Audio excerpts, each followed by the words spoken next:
à tous, j'espère que vous allez bien. Donc cette semaine je vais vous faire une petite visite du potager en mandala, je vais faire quelques plantations aussi, il y a des tests que j'ai envie de faire cette année. Donc je vous montrerai tout ça, puis en même temps je prendrai des petites pauses pour répondre aux questions de la vidéo précédente. Alors déjà merci à tous ceux qui ont participé, hein. C'est super cool. Donc il y en a pas mal, donc je pense que... Puis il y en a plein auxquels j'ai envie de répondre, en fait c'est ça le problème. Du coup je pense que je vais le faire sur plusieurs vidéos où je vous ferai des vlogs comme d'habitude, mais je m'arrêterai pour répondre à certaines questions. Je regarde parce qu'il y a Waku qui est en train de se rouler dans l'herbe. Je vais commencer par une première question de Acier Desmers. D'ailleurs, Acier Desmers il me suit depuis quasiment les débuts. C'est Nico, et il a son Instagram, c'est Nico Desmers je crois. Et il fait des beaux couteaux, je sais pas exactement ce qu'il fait comme métier, mais je sais qu'il fait des beaux couteaux, je pense qu'il les vend. Donc vous pouvez aller voir son Instagram, Nico Desmers, j'essaierai de voir si je peux mettre le lien dans la description. Il me demande, qu'est-ce que tu envisages de nouveau sur Lunasa pour l'année prochaine? Et la deuxième question, c'est quel sera le nouveau projet avec la cagnotte Tipeee? Du coup, ça va répondre au... L'un ne va pas aller sans l'autre. Qu'est-ce que j'envisage de nouveau l'année prochaine sur Lunasa? Déjà, j'ai quelques plantes que je n'ai pas que je voudrais cultiver, donc je vais agrandir un peu la surface de culture. Ça va déjà être le premier objectif. Le deuxième objectif, ce que j'aimerais bien, c'est accueillir des woofers. Alors ça va dépendre de comment je vais pouvoir avancer les travaux cette année dans la maison, parce que je veux accueillir les woofers à peu près correctement quand même. Je veux qu'ils aient un endroit où dormir assez confortable, avec, j'aimerais surtout avoir une salle de bain, hein, ça serait la moindre des choses. Donc voilà. En deuxième chose de nouveau pour l'année prochaine. Et surtout, ce qui va répondre à ta deuxième question pour la cagnotte Tipeee. Là, j'ai le budget, normalement au mois d'octobre, j'aurai le budget pour acheter la cuve que je veux, la cuve souple. Après, même si en ce moment j'hésite un petit peu entre mettre une cuve ou utiliser le trou que j'avais fait sur le terrain pour faire un bassin. En fait, c'est parce que j'aurai un plus gros volume d'eau, mais ça demande un budget plus grand et plus de travail. Donc pour l'instant, je vais me prendre encore un petit moment de réflexion, mais bon, j'ai les sous nécessaires là, à partir du mois d'octobre. Normalement, les Tipeee qui auront été versés faits en septembre auront été versés au mois d'octobre. Et du coup, j'aurai assez d'argent pour m'acheter la cuve. Donc ça, merci 1 million de fois en fait. Je suis en train de me battre entre mon cahier et mon chien. Donc merci beaucoup à ceux qui ont participé. Ça a été fou quoi, parce que c'est en quelques mois là. Voilà, c'était un projet que j'avais peut-être pour 1 an ou 2 ans, et là je vais pouvoir le réaliser super rapidement. Donc normalement l'année prochaine, j'aurai pas trop d'angoisse par rapport à l'eau. Toutes les personnes qui participeront au financement participatif, il y aura peut-être un petit peu de l'argent que je vais utiliser pour faire des changements dans le séchoir. Alors pas le séchoir en lui-même, pas l'armoire séchoir en lui-même, mais le meuble sur lequel je travaille. En fait, je voudrais créer un meuble de stockage en dessous et une grande plateforme sur toute la longueur pour faire mes tris. Je veux même mettre un évier parce que j'ai une arrivée d'eau pour pouvoir me laver les mains au lieu d'aller dans la maison faire des allers-retours. Voilà, donc je vais faire au maximum avec de la récup, mais j'aurai peut-être besoin d'un petit peu d'argent, et donc j'utiliserai peut-être un petit peu d'argent de la cagnotte Tipeee. En fait, la cagnotte Tipeee, je la garde vraiment pour Lunasa, hein, et tout ce qui est lié à Lunasa. Et le projet après, celui-là que j'ai vraiment très envie de réaliser, ça serait d'accueillir 3 à 4 ruches, et donc d'acheter le matériel pour extraire, etc. Tout ce qui, le miel et tout ce qu'il faut quoi. Donc peut-être l'année prochaine, peut-être dans 2 ans, on verra suivant les dons. Puis moi je travaillerai aussi à côté pour financer aussi le projet, mais j'ai ma maison à rénover, j'avoue que j'ai envie d'avancer parce que si j'avance sur ma maison, je peux accueillir des woofers.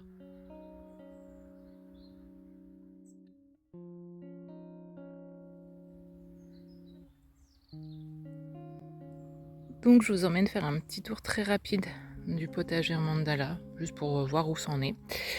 Alors ici on a les petits poivrons Yellow Bell. Alors j'en ai récolté plein. Donc c'est des tout petits poivrons, hop, comme ça là.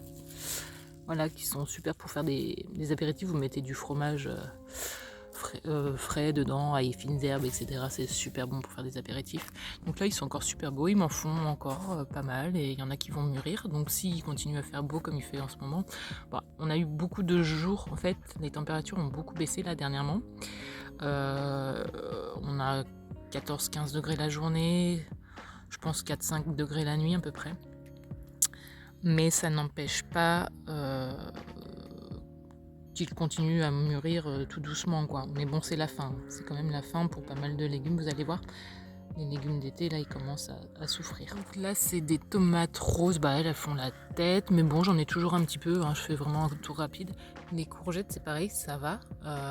Elles sont même pas malades, là, les courgettes jaunes. Mais elles produisent de moins en moins, par contre. Les petites courgettes, elles ont du mal à grossir, mais elles grossissent. J'en ai encore récolté hier, donc c'est plutôt cool. Là, il y en a au moins 3 ou 4 en préparation, donc ça me va très bien. Celle-ci, c'était la tomate indigo. Là, c'est pareil. Elles mûrissent doucement, mais elles continuent à mûrir, mais bon, beaucoup plus doucement. Ici, les concombres, c'est la fin. Je les ramasse même plus. J'en ai plein de concombres sur les pieds, mais ils sont plus bons, ils sont trop amers là. Les poivrons qu'il y a au pied, ils sont juste magnifiques, j'en ai plein encore dessus. On peut les manger qu'ils soient verts ou rouges, là pour l'instant je les laisse encore dessus. De toute façon là je vais devoir, je pense, refaire une petite tournée de bocaux avec poivrons et aubergines, parce que j'en ai pas mal en fait qui sont en train d'arriver et je vais pas pouvoir tous les manger au fur et à mesure. Donc pour le moment tout le monde se porte plutôt bien. Ici ça n'a pas gelé. Chez moi je peux espérer ne pas avoir de gelée avant mi-octobre. Fin octobre, des fois c'est mi-novembre les premières gelées. C'est pour ça que je me permets de faire des semis de carottes et un peu tardif. C'est parce que je sais qu'ici il y a des chances que je mène à bien ma culture, même si c'est un coup de poker en fait. J'ai un melon qui arrive. Vous voyez, j'en avais déjà récolté 2 ou 3. Ils étaient plus petits que celui-là, donc je suis assez contente. Là, c'est encore un poivron. Les aubergines, c'est pareil, il y en a plein. J'en ai pas mal à récolter. Ici, elle en a je ne sais combien sur son pied. Il faut vraiment que je les récolte. Il y en a 1, 2, 3, 4, 5, 6. Bon, elles sont pas très très grosses, mais elles ont le mérite d'être là. Voilà, ici, il y en a même des en formation. Bon, après, ça, c'est pas sûr qu'elles arrivent à maturité, mais en tout cas, voilà. Donc, aubergines. Poivrons ici, tout se porte bien. Les tomates, ça va, mais elles ont du mal à mûrir. Mais elles mûrissent quand même. Je me fais encore des salades de tomates presque tous les jours.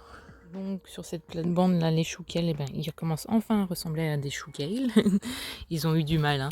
Avec la chaleur, ils avaient beaucoup de mal. Ils ont végété, mais ça y est, ils commencent à pousser. Je suis contente.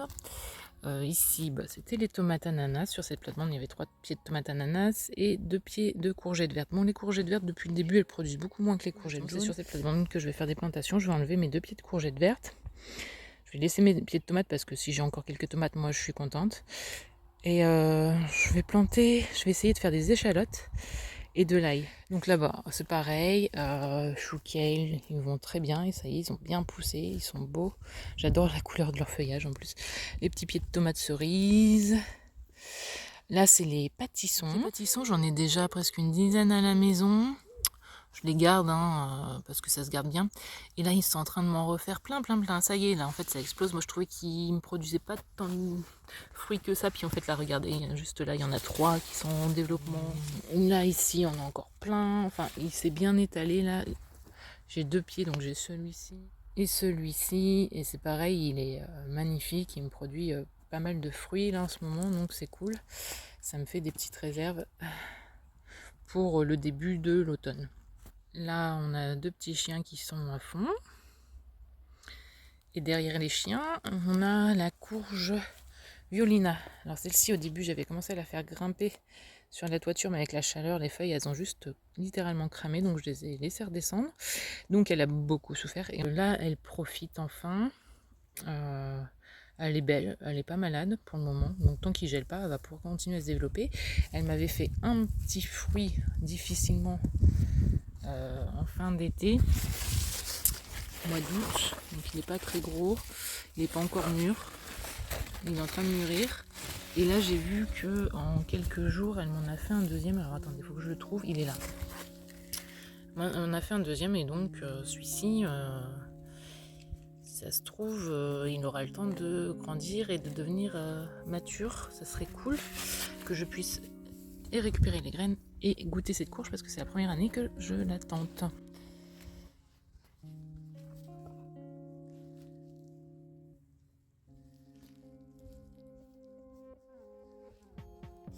Donc je vais répondre à une question de Britia Lunasa, très joli pseudo, soit dit en passant. Donc il me dit salut Marie, moi je me demandais si tu étais satisfaite de ta première saison et qu'est-ce que tu en as tiré comme enseignement que tu voudrais nous partager. Ben oui, je suis satisfaite de ma première saison. En fait, je m'attendais pas à avoir autant de récoltes, même si j'ai vraiment pas grand chose. C'est une toute petite récolte. Mais finalement, j'ai quand même fait des récoltes. Au début, je partais vraiment en me disant, au pire, je m'installe juste, je mets juste les plantes en place et je récolte rien. Ça aurait été dommage, mais c'était dans l'optique que j'étais partie, vu que je suis partie que de semis ou de boutures. Donc le temps que certaines plantes se développent correctement, il faudra 1-2 ans pour la plupart. Mais j'ai quand même réussi à récolter, surtout sur les annuels en fait. Donc j'ai pas toutes les plantes que je veux, donc ça peut me poser problème dans la composition de mes tisanes, parce que j'ai des recettes que j'ai en tête depuis longtemps que j'aurais vraiment voulu faire telles quelles. Et en fait cette année, des fois il va me manquer une plante, ou voilà. Donc je vais faire des recettes qui seront pas les recettes définitives pour cette année, tant pis. Et quel enseignement j'en ai tiré et que je voudrais vous partager? Ben en fait c'est quand on veut, on peut. Et qu'il faut pas attendre le moment idéal pour se lancer en fait. Ça arrivera jamais. On improvise au fur et à mesure et voilà. Vraiment c'est ce que j'ai appris cette année, c'est qu'il faut suivre son intuition, qu'il faut pas écouter ce qu'on dit, il faut pas écouter les peurs des autres, il faut pas écouter ses propres peurs sur certaines choses. Enfin, si vous sentez que c'est ça que vous devez faire, peu importe quel est votre objectif, bah faites-le. Voilà, même si les conditions elles sont pas parfaites. Moi ça faisait des années que j'attendais que les conditions soient parfaites et je crois que j'ai commencé l'année la pire. Financièrement j'étais dans la...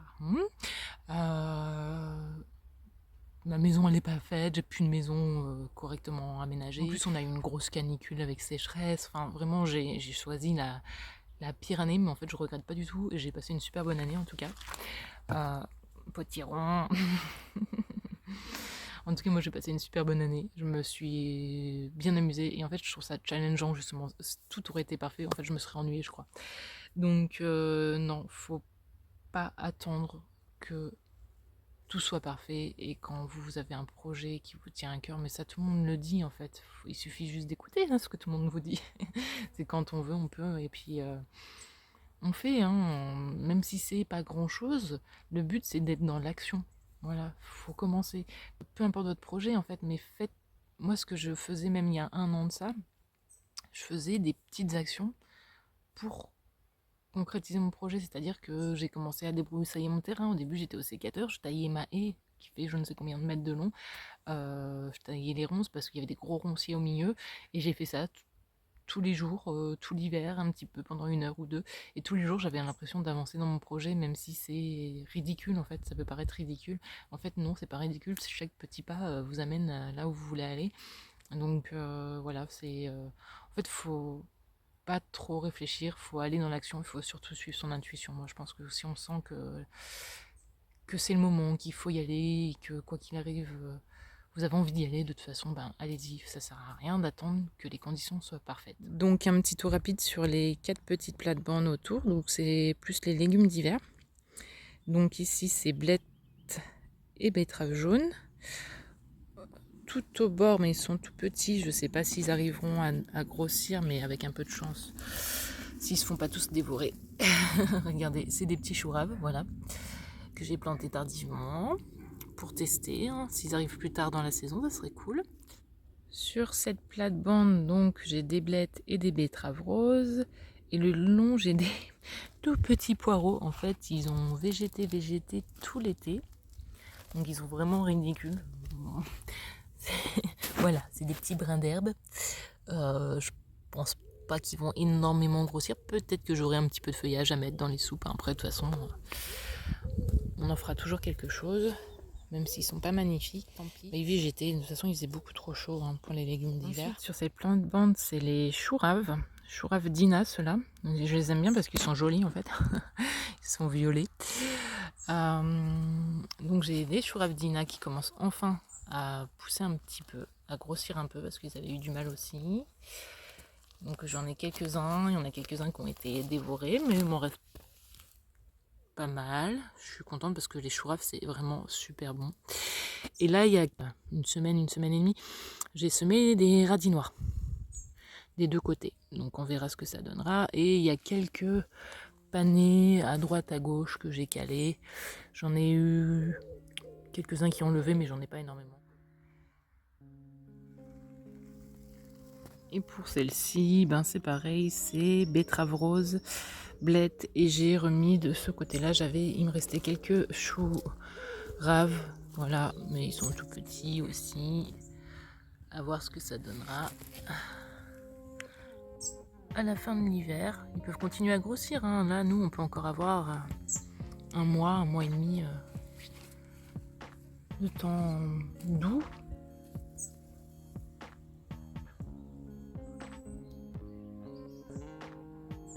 Alors pour les courges, vous savez que ça n'avait pas été une super réussite durant cet été. Donc ici il y avait des patidous qui grimpaient sur la structure. J'en ai eu que 3 sur 2 pieds. Et les pieds sont complètement morts, donc je les ai récoltés. Ils sont à la maison, les patidous. Ici c'est les courges muscades de Provence qui, comme je vous le disais, elles sont énormes. Elles se promènent partout, mais je n'ai zéro fruit. Donc là c'est mes potirons bleus de Hongrie. Donc là c'était Seb qui me demandait de lui montrer les fruits des potirons bleus de Hongrie. Donc c'est pareil, j'en ai pas eu beaucoup. Sur 3 pieds, j'ai compté, j'ai 5 fruits je crois. Et dont 2 fruits à peu près de taille correcte, donc comme celui-ci. Donc c'est pas non plus énorme, mais il pourrait être plus gros. Hein. Mais c'est mes plus gros fruits, j'en ai 2 comme ça. Et les autres c'est des petits comme ça. J'en ai 3 comme ça, en fait 3 petits comme ça. Donc ouais. Après c'est les bleus d'Hongrie, c'est vraiment super bon. J'adore, vraiment c'est excellent. Mais c'est très peu productif. Ça fait 2, des fois 3 fruits par pied. Mais par contre, alors cette année j'ai testé les Baby Boo. Là je suis super contente parce que j'ai pas calculé combien de fruits il y avait, mais j'en ai un peu partout, je vais vous les montrer. Et en fait ça s'étale partout. Et là ils me font des fruits encore. Alors je sais pas si c'est bon. On va voir s'ils sont vraiment bons. Moi je cherche surtout le goût, hein. Moi c'est bien d'avoir des plantes productives, mais bon si c'est pas très bon, je vois pas trop l'intérêt. Donc je vais tester cette année, je vais goûter. J'en ai partout. Et là elle m'en fait encore des nouvelles. Là c'est un nouveau fruit. Elle en prépare un autre au bout. Et eux ils auront peut-être la chance d'arriver à maturité quoi. Donc c'est cool ça. Pareil c'est une nouvelle variété que je teste cette année. Et en fait, elle se réveille enfin. Elle me fait 2 fruits là. Alors, je ne sais pas s'ils arriveront à maturité. Mais ce plan-là, il est devenu pareil énorme. Il est passé là. Hop, il est allé dans ce sapin. Et en fait, il m'a fait un petit potiron. Non, il m'a fait un fruit. Donc, que j'ai découvert il n'y a pas si longtemps que ça. Qui était caché tout. Alors, est-ce que vous allez le voir? Voilà, ici. Donc j'attends pour le récolter, hein. J'attends, je le laisse au maximum. Mais il est beau, hein. Il a une jolie couleur, il a une forme un peu rigolote. Donc normalement j'avais sélectionné parce qu'ils produisent peu de fruits, mais c'est pareil, à ce qui paraît ils sont super bons. Là je vais récolter des petites aubergines. J'en ai pas mal, je vais faire les récoltes qui me restent à faire. Comme ça je pourrais faire des transformations ce week-end. Je voulais répondre aussi du coup à Nicole Bonservant, à Lucille Jeune, à Domilab, à Émilie Zilly. Enfin, vous avez été beaucoup, Thé Verveine aussi. Vous avez été beaucoup à me poser cette question, à savoir quand et où j'allais vendre mes tisanes. Du coup, quand je pense bientôt. En fait, où l'été, sur des marchés surtout, enfin, sur des marchés. L'été, j'ai envie de faire un marché qui est pas très loin dans un petit village qui est près de chez moi, qui est à 10 km d'ici. C'est un petit village plutôt médiéval, assez touristique, qui fait un petit marché le mardi soir où c'est un marché de producteurs. Ils ont un petit bar associatif, hein, il y a une ambiance assez particulière et je pense que mes tisanes seraient les bienvenues sur ce genre d'endroit. Surtout qu'il n'y a pas de producteurs de tisanes qui vendent là-bas pour le moment. Donc l'année prochaine, l'été, c'est un marché qui a que l'été en fait, parce que c'est un endroit qui, l'hiver, c'est plutôt mort, quoi. Du coup, l'été, j'aimerais bien faire ça au moins une fois tous les 15 jours, je pense, parce que je pourrais peut-être pas aller faire toutes les semaines, parce que j'aurai mes récoltes à faire. Toutes petites aubergines. Ensuite, j'aimerais bien faire aussi dans l'été 1 ou 2 foires médiévales parce que j'aime bien le principe et vendre mes tisanes là-bas, ça me plairait bien dans ce genre d'ambiance. En fait, je veux pas faire des petits marchés dans les villes d'à côté, le petit marché du samedi matin et tout. Ça sert à rien, je vais vendre 2 paquets de tisanes, je vais passer ma matinée là-bas. Faut que je cible un public en fait que ça peut intéresser, donc sur des marchés bio, des marchés de producteurs, des choses comme ça. Après, il faut savoir que l'été, ben vu que moi je fais tout toute seule, ben je pourrais peut-être pas en faire beaucoup, donc voilà, peut-être qu'une fois tous les 15 jours, on verra. Et l'hiver, ben pour l'instant, en fait, moi je suis pas équipée non plus pour. J'ai pas de barnum, de choses comme ça. Il faut ça, surtout l'hiver, hein, avec le temps qui est instable. Et moi, mes tisanes, si elles prennent l'eau, elles sont foutues. Donc voilà. Donc j'aimerais faire des petits marchés comme ça, mais peut-être des marchés de Noël, des choses comme ça, à thème aussi. Euh, où les gens ils viennent pour chercher du local et des choses un peu atypiques parce qu'une tisane, tout le monde n'achète pas un paquet de tisane toutes les semaines. Il y en a, moi oui, mais pas tout le monde ne fait ça. Donc voilà, je veux des marchés un peu spécifiques. Et sinon, j'aimerais bien faire, et là je suis dessus en fait en ce moment, à essayer de me renseigner parce que moi c'est un milieu que je connais pas, l'informatique, tout ça, c'est vraiment quelque chose qui m'intéresse pas du tout. J'aimerais créer un site internet en fait pour vendre donc des tisanes un peu à tout le monde, y compris à ceux qui me suivent, à vous qui me suivez sur YouTube. Mais bon, pour l'instant, je suis en train de chercher un site qui peut m'héberger et tout ça. Et après, il faut que je crée le site internet. Et en fait, je pense que ça me servira surtout pour faire des ventes l'hiver. Je sais pas si je me laisserai tout le temps, toute l'année. Je verrai en fait, suivant en fait la demande qu'il y a sur internet, parce que c'est pareil, si en plein été j'ai trop de commandes, je vais pas faire attendre les gens en fait. Il faut que je puisse envoyer les commandes assez rapidement. Donc, et parfois j'ai des journées extrêmement chargées où j'ai pas une minute de libre. Après, je sais pas encore parce que en fait c'est mes débuts, donc je sais pas trop comment je vais m'organiser à ce moment-là. Est-ce que j'aurai le temps de faire tout ou pas? Ça on verra. Mais j'aimerais bien faire aussi de la vente par internet. Il y a Laetitia Stier qui me demandait as-tu déjà fait des mélanges d'infusion? Oui, alors moi mes mélanges d'infusion ça fait longtemps que je les ai en tête en fait. D'ailleurs, c'est comme ça que j'ai su quelles plantes j'allais cultiver. C'était en fonction des mélanges que je voulais faire. Après, j'ai pas forcément toutes les plantes pour tous les mélanges que je veux. Donc, c'est ce qui me bloquait. C'est comme je disais avant, ça me bloquera un petit peu cette année. Ça va un petit peu m'embêter. Moi, je suis un petit côté où, voilà, quand j'ai une idée, j'aime bien m'y tenir et donc ça m'embête un peu. Mais bon, je vais voir. Cette année, c'est une année particulière. En fait, moi, tout le monde me dit, mais ta première année, en fait, moi, je la compte même pour une année zéro. En fait, moi, c'est mon année, voilà, c'est l'année zéro. L'année prochaine, ce sera ma vraie première année. Donc, c'est comme ça que je la vois, celle-ci.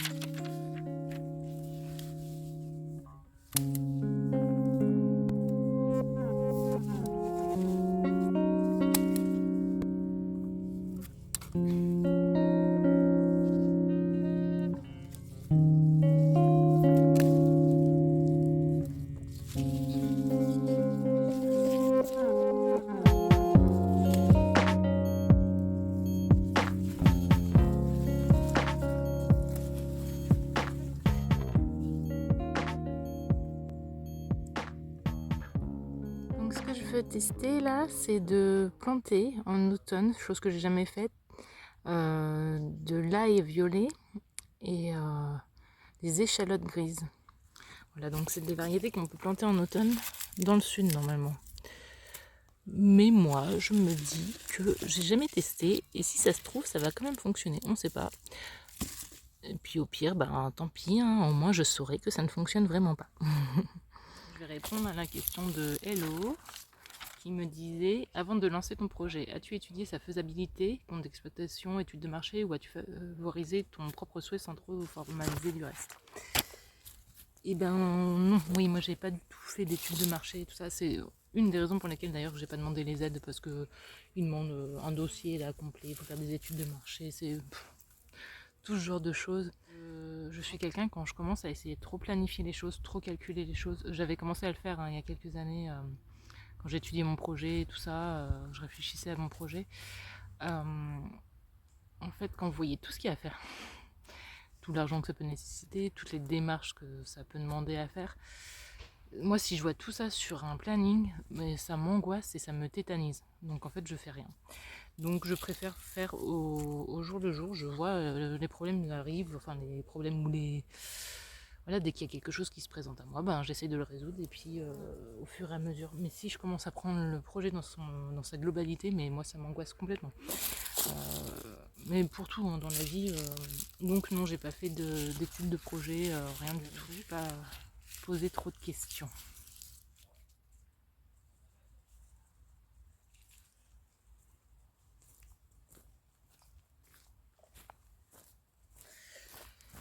De toute façon, c'est un projet que j'ai depuis très très longtemps, donc même s'il était voué à l'échec, j'avais besoin d'essayer de le faire. Sinon, ça aurait été un regret toute ma vie, donc études de marché ou pas, ça m'aurait servi à rien en fait. Ça m'aurait pas fini de me convaincre qu'il fallait quand même que j'essaye de le faire. Donc pendant que je vais dépioter mes ailes, on a deux autres questions. Puis après, ça sera fini. Donc c'est une question de Dominique Rival Mabon, soyez Mabon, plus Verveine, qui me demande. En fait, ils ont vu que je travaillais des fois dans un petit haras. Je fais aussi au début des vidéos, je vais bientôt reprendre du service pour un traiteur. Ils me demandent est-ce que les quelques heures de travail que tu fais à l'extérieur suffit à subvenir à tes besoins. Et il me demande aussi si je bénéficie de quelques aides. Donc oui, moi je touche toujours mon chômage, et je touche que 70% de mon chômage, qui était déjà pas très élevé vu que je travaillais à mi-temps avant, et donc je touche 336 € par mois. Et donc à côté de ça je travaille un petit peu, donc je me fais un petit peu de sous, mais c'est voilà, c'est quand même des sous hein. Donc ça me permet de vivre, parce que faudrait que je refasse le calcul. D'ailleurs je vais le faire parce que la prochaine question c'est ça. Je vais aller chercher un petit carnet que j'ai chez moi où il y a toutes mes dépenses mensuelles dessus. Donc j'ai dû aller chercher la calculatrice parce qu'il y a des choses qui avaient changé. Mais en gros, moi, pour tout ce qui est assurance, électricité, eau, j'ai même compté dedans la taxe foncière, toutes les dépenses mensuelles que tout le monde a en fait. Je suis à un peu moins de 250 € par mois. Après, tous les mois, il faut quand même que je compte un budget animaux, parce que mine de rien, avec 2 chats, 2 chiens et un petit mouton, bon, elle me coûte pas très cher, mais bon, de temps en temps, il faut quand même lui acheter des compléments, des choses comme ça. Donc les chats, les chiens, les chiens, j'ai jamais trop calculé par mois combien. Je dirais que je suis à pas loin de 60 € par mois pour les animaux. Parce que en croquettes, je prends un paquet, peut-être un paquet et demi de croquettes pour chien par mois, je pense. D'ailleurs, ça répondrait à une autre question de quelqu'un qui m'a demandé. C'est Silou17 qui me demandait comment je nourrissais mes chats et mes chiens. Du coup, c'est des croquettes pour les chats. Et puis bon, ils mangent des souris. Hein. Et mes chiens, ils mangent des croquettes et une cuisse de poulet le soir. Et donc les cuisses de poulet c'est 5 € et quelques par semaine. Donc ça fait 5, 10, 15, 20, 4 semaines. Ouais, non, on est à plus, je pense qu'on est à plus de 60 €. On doit être vers 70 € par mois, un truc comme ça pour les chats et les chiens. Voilà, donc on va dire budget course quoi, avec mon budget à moi course par mois, bah, ça dépend parce que l'été c'est quasiment rien, l'hiver c'est plus. Moi je pense qu'on peut compter 250 € voilà, pour les courses chat, chien et humain.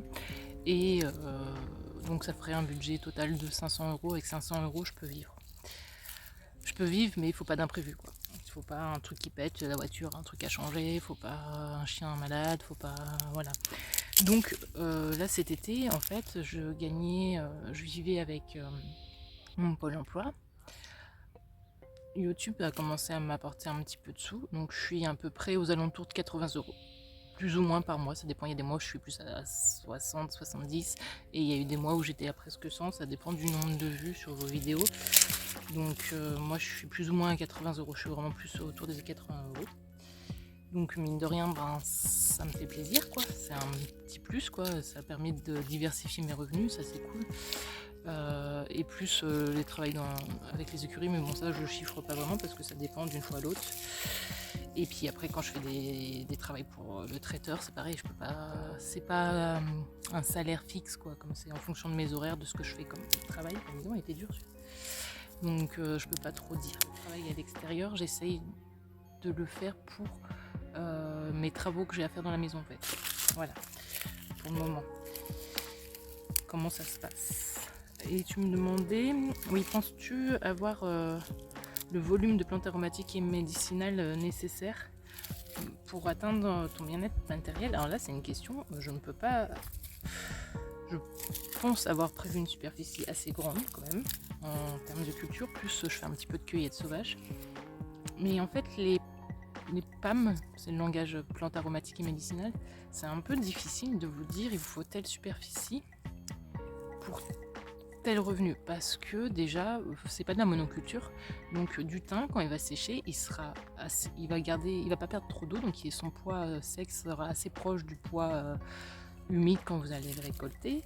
Mais par exemple du basilic il va perdre je crois que c'est plus de 70% de son eau, alors je dis peut-être des bêtises dans le chiffre mais c'est quelque chose comme ça, donc de son poids.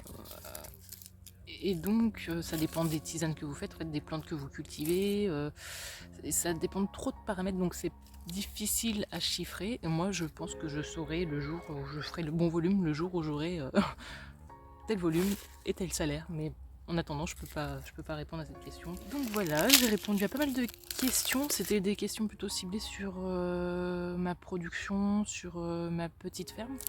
La prochaine vidéo, je vais répondre aux questions qui sont un petit peu plus sur moi, un peu plus personnelles. Enfin, ça reste correct, hein. Vous avez été très correct, ça va. Donc, des questions un peu plus personnelles qui me concernent un peu plus moi, ma façon de voir les choses, voir la vie. Donc ça, j'y répondrai dans la prochaine vidéo. En tout cas, j'espère que ça vous aura plu. Moi, je vais continuer à planter mes petits ails. Et je vous dis à très vite.